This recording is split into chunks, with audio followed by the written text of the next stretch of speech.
ले लो संबर साथ में, जहाँ कहीं जाओगे वहाँ सुख पाओगे, जहाँ कहीं जाओगे वहाँ सुख पाओगे।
शरण सलिए महामंत्री पूज्य गुरुदेव श्री सौभाग्य मुनि जी महाराज साहब, योग वरिष्ठ उपाध्याय भगवान श्री प्रवीण ऋषि जी महाराज साहब, मानव जीवन धर्मात्री स्वामी स्वामी सदगुरुवर्या डॉक्टर श्री रवि लक्ष्मी जी महाराज साहब के पावन चरणों में वंदन नमस्कार करने के पश्चात उपस्थित भव्य आत्माओं,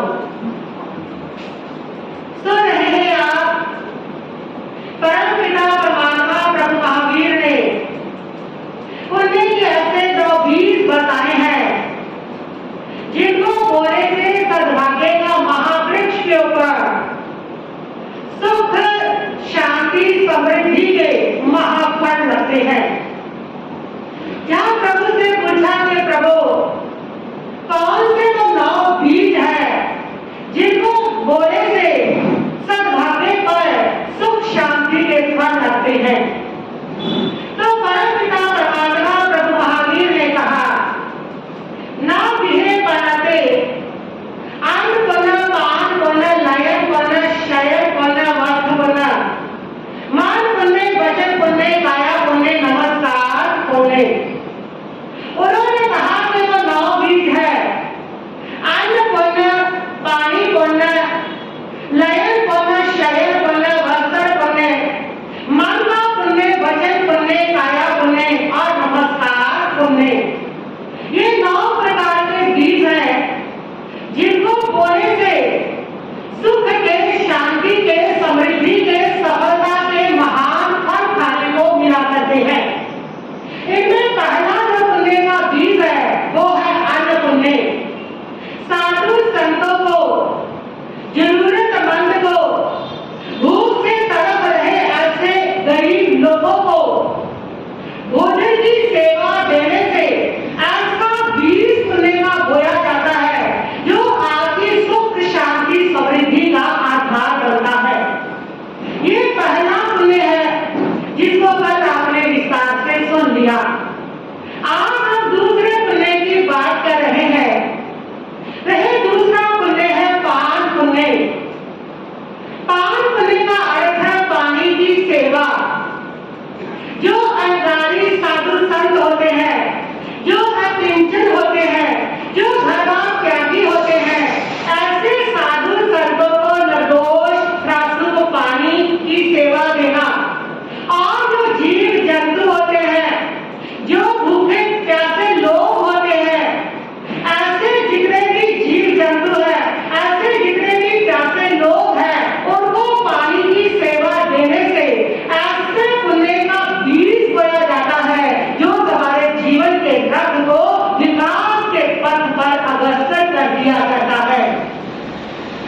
पानी की सेवा का पुण्य जो है उसकी बड़ी महिमा बताई गई है।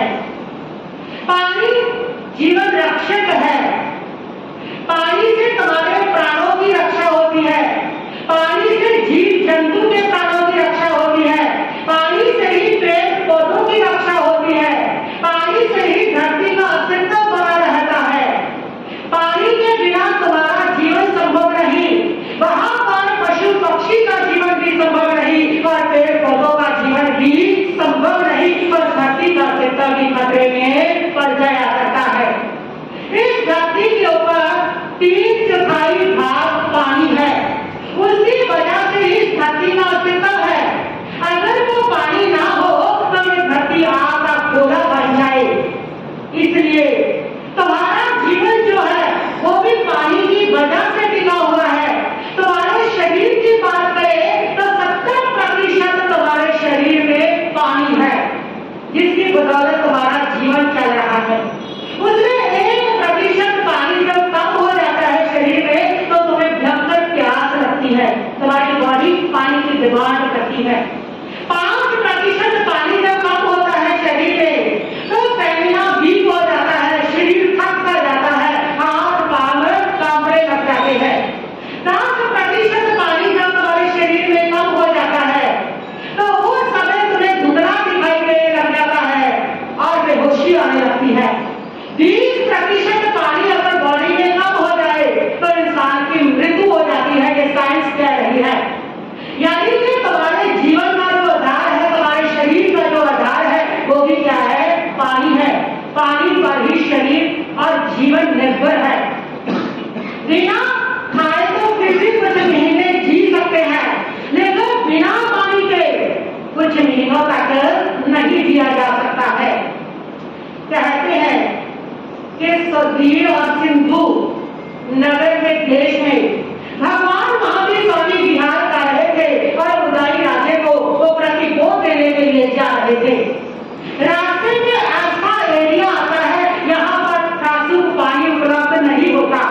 उनके साथ जितने मुनि थे वो प्यास से तड़प जाते हैं और पानी की इधर उधर खोज करते हैं, लेकिन उनको पानी कहीं नहीं मिलता और पानी के अभाव में वो सब पवित्र हो जाते हैं। पानी जीवन है। इसीलिए तो स्कूल की दीवारों पर भी यहाँ कहीं भी पड़ा हुआ मिल जाएगा तुम्हें, जल है तो जीवन है, जल है तो हम है। बिना पानी के ना हम है ना जीवन है और बिना पानी के कुछ भी नहीं है। कृष्णाचार्य जिनका विचरण बीकानेर खली की ओर था, एक बार उनके साथ 2 साधक थे और वो उधर बीकानेर साइड में जा रहे थे। बहुत साल पहले की बात है। और संत जो है वो प्यास से व्याकुल हो जाते हैं। पानी उनको कहीं भी उपलब्ध नहीं होता और उनका जो शरीर है पानी के कारण थक जाता है और ऐसी स्थिति होगी 2 कदम भी आगे नहीं चला जा रहा और बीकानेर शहर जो है वो मात्र 2 किलोमीटर रह गया। लेकिन वो जो संत है पानी की कमी होने की वजह से एक वृक्ष के नीचे बैठ गए कि अब हमारे से कदम भी नहीं चला जाता। तब 2 संत दौड़ करके शहर जाते हैं, पानी ले करके आते हैं, जल्दी जल्दी चल करके पहुंचते हैं। किसी तरीके से उनको पानी मुंह में डाल दिया जाए ताकि उनका जीवन बच जाए। वो चल करके पहुंचते हैं, बस 10 कदम दूर रह के सामने ही थे और इधर से उनके प्राण पखेरु क्या हो गए? उठ गए। पानी इंसान का जीवन है, प्राण रक्षक है, प्राणों की रक्षा करता है। इतना ही नहीं, प्राण जो है पानी जो है उसके ऊपर तुम्हारे भाग्य की नाव चलती है। पानी बरसता है तो कृषि होती है, अन्न आता है, कपास आती है, बर्तन मिलता है, धन मिलता है। पानी बरसता है तो व्यापार चलता है और जब पानी नहीं बरसता सारा व्यापार ठप हो जाता है, कृषि समाप्त हो जाती है और इंसान जो है वह हर वस्तु के लिए क्या हो जाता है? तरस जाता है। तो पानी के ऊपर तुम्हारा भाग्य भी निर्भर है, पानी के ऊपर तुम्हारा जीवन भी क्या है? निर्भर है। इसलिए पानी की बहुत ज्यादा महिमा बताई गई है। पानी को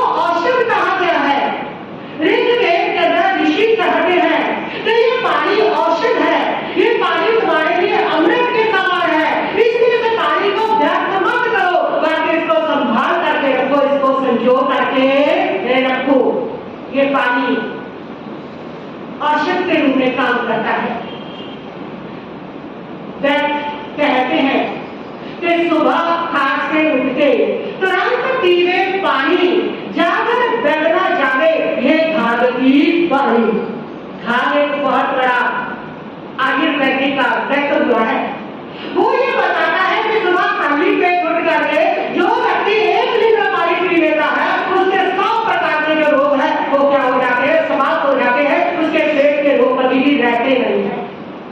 और जल थेरेपी के द्वारा पश्चिमी देशों के अंदर सिर्फ पानी के ऊपर रख करके बहुत सारे रोगों का निदान किया जाता है। जहाँ हमारे पेट में इन्फेक्शन हो जाती है तो ये जो पानी है उसको पीने से वो इन्फेक्शन अपने आप क्या हो जाती है, बाहर निकल जाती है।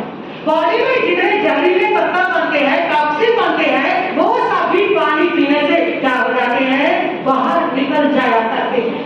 तो पानी हमारे लिए औषध है, पानी हमारे लिए अमृत है, पानी ऊर्जावंत है। ये जितनी भी ऊर्जा है, जितनी भी बिजली है, ये बिजली से जितने साधन चल रहे हैं, ये बिजली कहाँ से पैदा होती है, कहाँ से पैदा होती है, पानी से। जितनी ऊर्जा पानी, और वही पानी तुम जब पीते हो तो तुम्हारे शरीर के भीतर को पानी ऊर्जा देता है। इसलिए पानी संजीवनी है, पानी अमृत है। ऐसे पानी को संभाल करके रखो, ऐसे पानी को प्रदूषित नहीं करना चाहिए। आज जितने रोग है ना वो जल प्रदूषण की वजह से, सिर्फ धन के लिए, चांदी के चंद टुकड़ों के लिए बड़े बड़े उद्योगपतियों ने जितना कचरा है, जितने गंदे रासायनिक तत्व है वो सारे पानी में छोड़ दिए हैं और पानी खराब हो गया, पानी गंदा हो गया, पानी जो है वो प्रदूषित हो गया। और उस प्रदूषित जल को पी करके जो लोग हैं वो क्या कर रहे हैं, बीमार पड़ रहे हैं, अस्वस्थ हो रहे हैं। ये पानी की वजह से। लेकिन पानी जो है वो खुद ही औषधि है, खुद ही तुम्हारी बॉडी का उपचार कर सकता है, लेकिन अगर पानी सही होगा। इसलिए हर व्यक्ति का फर्ज बनता है कि वह जल को प्रदूषित ना करे। भारत के अंदर तो बहुत जगह है, अगर किसी को नजर ना की वो भी चल पड़ेगा नारियल बहाने पानी।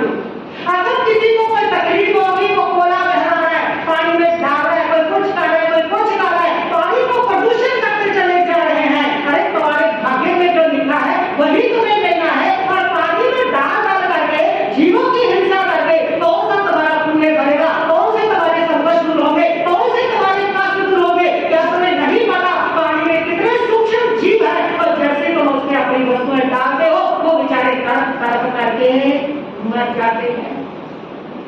पानी का सेवा देने से महान पुण्य का बंध होता है। भगवान अरिष्टनेमि का पूर्व भक्त था राजा शंख का भक्त। उनके द्वारा एक मुनि आए, बहुत प्यास से व्याकुल, प्यास से तड़प रहे थे। और शंख राजा ने उसी समय द्राक्ष को, दाख को धो करके रखा था, अंगूर को धो करके जो पानी रखा था, और फटाफट वो पानी लाए, ला करके मुनि को दिया। मुनि ने पिया और वो तृप्ति हुई, शांति हुई। और राजा शंख ने उस समय तीर्थंकर गोत्र का बंध किया। इतना उत्कृष्ट पुण्य का बंध किससे हुआ, पानी की सेवा देने से हुआ। कहते हैं कि संत एकनाथ जो है एक बार जा रहे थे, कांवड़ लेकर के चले थे पांडवपुर के भगवान जी को। उन्होंने जल चढ़ाना था, पूरा संघ था, उनके साथ यात्रा कर रहे थे। उस पूरे संघ ने रास्ते में देखा कि एक गधा तड़प रहा पानी के लिए, प्यास से व्याकुल है, प्राण निकलने को है, करा रहा है, चीख रहा है, तड़प रहा है। सारे यात्री उसको देखते हैं और आगे निकल जाते हैं। एक यात्री ने कहा, क्या हुआ इसको, गर्मी बहुत है, प्यास से तड़प रहा है, इसलिए। तो पानी जंगल में कहा, तो हमारे पास जो पानी, अरे ये तो भगवान को चढ़ाने के लिए है, भगवान का पानी इसको कैसे दे रहे हम, ये कहा करके वो आगे निकलते चले गए। अंत में एकनाथ जी आते हैं और एकनाथ ने जब तड़पते हुए प्यासे हुए गधे को देखा तो उसके पास रुके और अपना जल निकाला जो भगवान को चढ़ाना था, और निकाल करके गधे को पिला दिया। और गर्म पानी पीते ही उसको शांति मिली, जो तड़प रहा था उसकी तड़प शांत हुई और वो उठ करके खड़ा हो गया। उसके साथी दौड़ के आए, अरे ये क्या किया तुमने, ये क्या कर दिया, ये तो भगवान जी का जल था, ये तो भगवान को चढ़ाना था, तुमने गधे को पिला दिया भगवान का जल।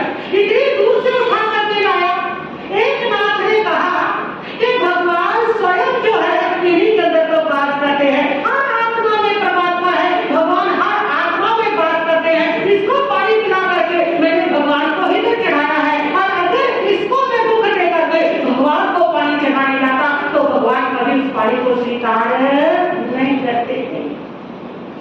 किसी भूखे को खाना ना खिलाया तो नाम लिया किस काम का, तो नाम लिया किस काम का।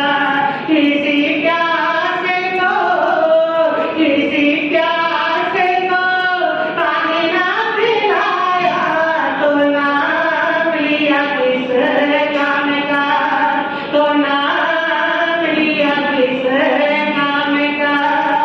बिल्कुल सही है।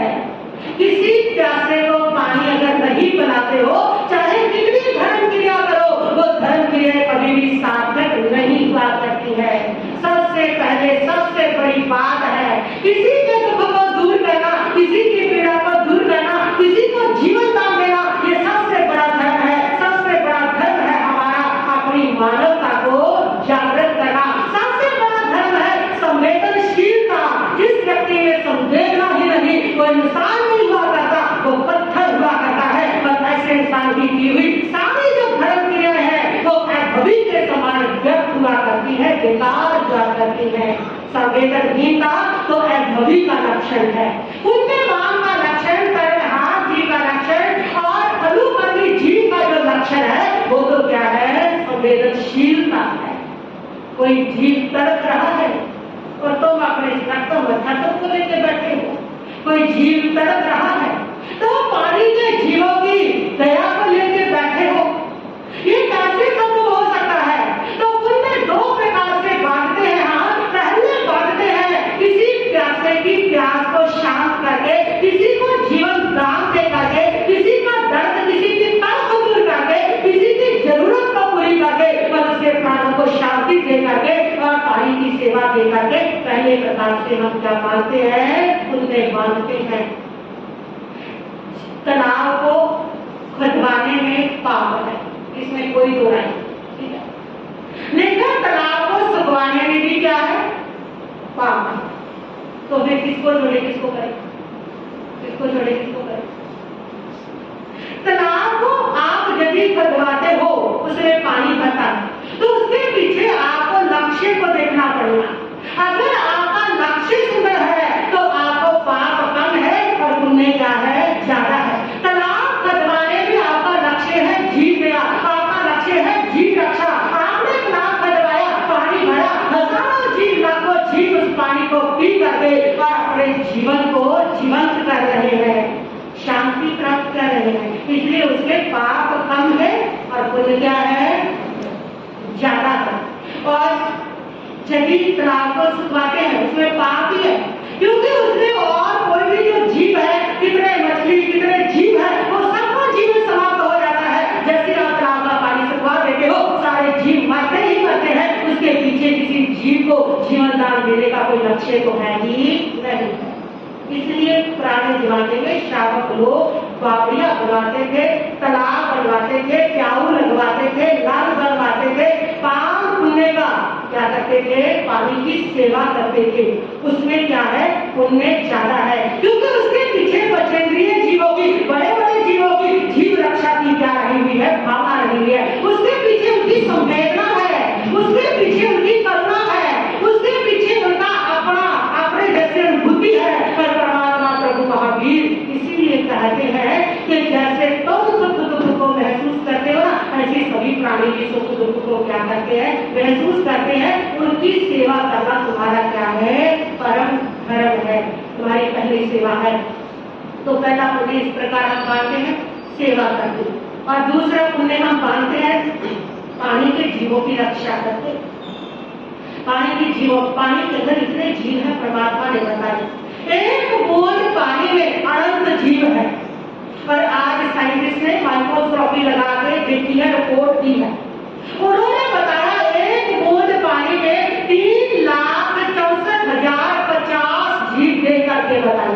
ये तो बहुत रास जीव है, लेकिन वो सूक्ष्म जीवों को माइक्रोस्कोपी में आई, वो तो अनंत है।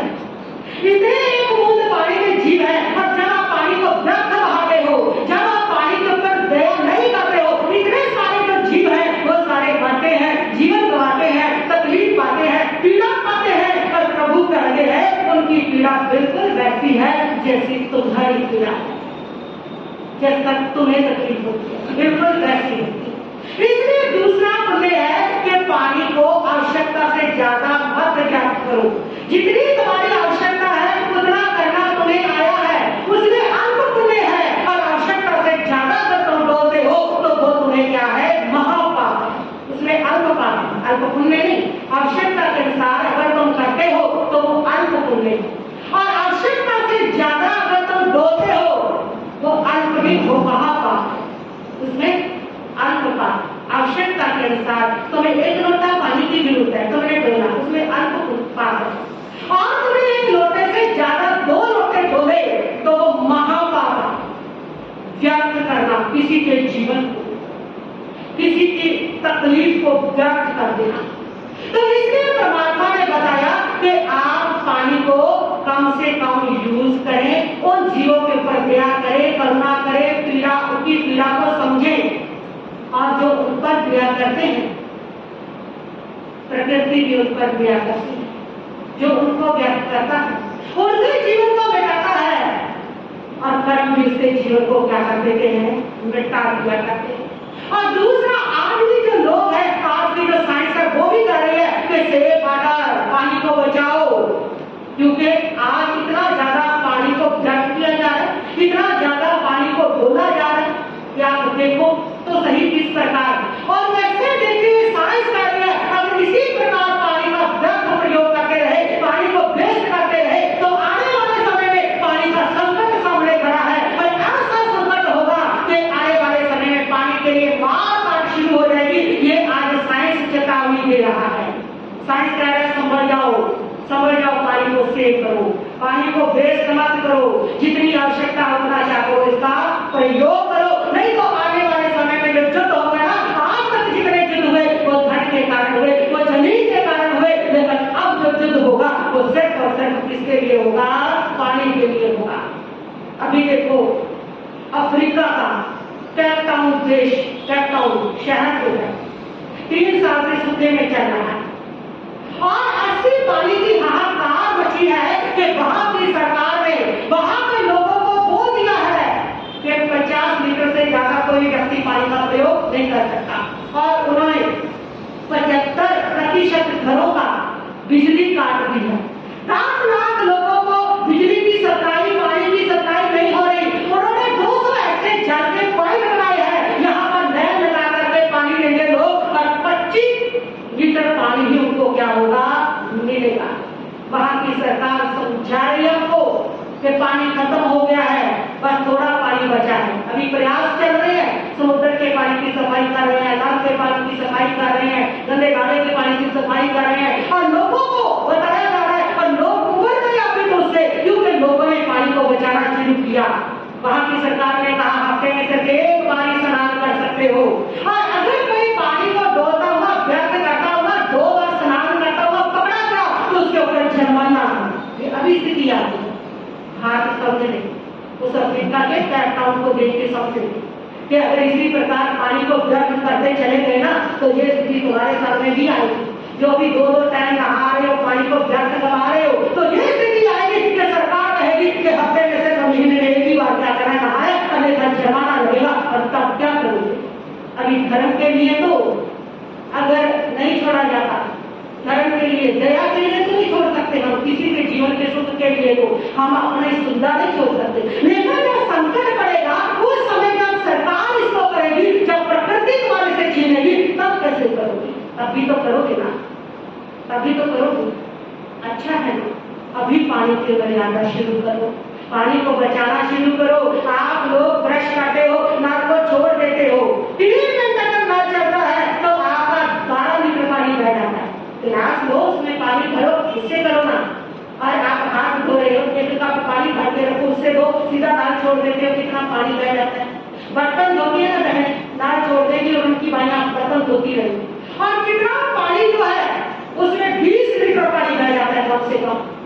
और अगर 1 बाल्टी लेकर के पानी बह जाए तो कितना पानी बचाया जा सकता है। और आजकल लोगों का नया स्टैंडर्ड चला, ट्रेंड चला है कि वो बात लेनी है और उसके साथ साथ से वो नहीं है तो ये नया ट्रेंड चला है, जिसमें कितना पानी टूटी के नीचे बैठ जाते हैं और फुहारे के नीचे बैठ जाते हैं और पानी बहता जाता है, साबुन लगाते जाते हैं, पानी बहता जाता है। जो 20 लीटर पानी से काम कर सकता था तुम्हारा, वो तुम 40-50 लीटर जो है पानी का कर देते हो, व्यर्थ कर देते हो। सब लोग और ज्ञान भी चेतावनी दे रहे हैं और प्रभु जी कह रहे हैं, अगर तुम दूसरों को जीवन को व्यर्थ करोगे तो समय आएगा कि वो तुम्हें क्या कर देंगे, व्यर्थ कर देंगे। और ये साइंस का है, अगर तुम ना संभले तो समय आएगा कि पानी के लिए मारामारी होगी, पानी के लिए तड़पना होगा और पानी के लिए क्या होगा, लड़ाइयाँ होगी, युद्ध होगी। अगर तुम ना तो दो प्रकार से हम पानी का पुण्य कमा सकते हैं। एक तो किसी प्यासे की प्यास बुझा करके आप उसके लिए पशुओं को देखिए, गर्मी में वो बिना पानी के तड़पते मर जाते हैं, जो हमें दिखते ही नहीं। तो उन जीवों के लिए आप पानी की व्यवस्था करके रखिए, अपने घर के बाहर ऊपर पानी रखें, यहाँ पंछी पी सके, बाहर जो पशु बेचारे चल रहे हैं वो पानी पी सके। तो किसी भी तरीके से आप जो नजर आता है कि प्यास से ये जीव बोल भी नहीं सकते, बता भी नहीं सकते, उनको पानी की सेवा दें, महान पुण्य का फल है। और दूसरा, पानी को बचाना, व्यर्थ ना करें पानी को, दोनों से पुण्य का मान होता है। इतना ही कहती हूँ, करती हूँ। कौन